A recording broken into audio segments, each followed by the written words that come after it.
نمشي على الحسين احنا ب10 محرم. يا حسين يا حسين، وهذا طبور وهذا رد زنزين وهوسه يا حسين. الحسين كان بمكه بالمدينه قاعد بمكه ومرتاح. رؤساء عشائر وقبائل يدزون من الشعب العراقي. الحسين تعال نعاهده خلصنا من يزيد. رسائل هواي باوع الحسين، قال شنو هاي الشعب العراقي المسكين، لك ذول ناس زعماء عشائر وقبائل ومسؤولين، تعال خلصوا من يزيد. ركب اخذ جماعته خطيه يروح الكربلاء، الشعب العراقي يريده.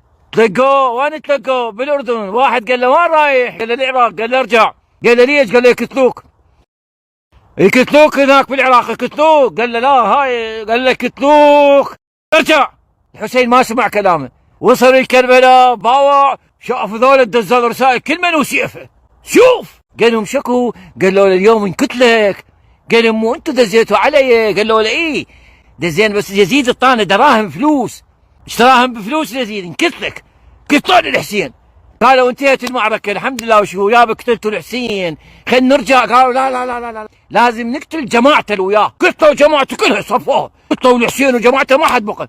قتلوا النساء، قتلوا الاطفال، ما خلوا شيء. قتلوا الحسين وجماعته والنساء والاطفال وحرقوا الخيام.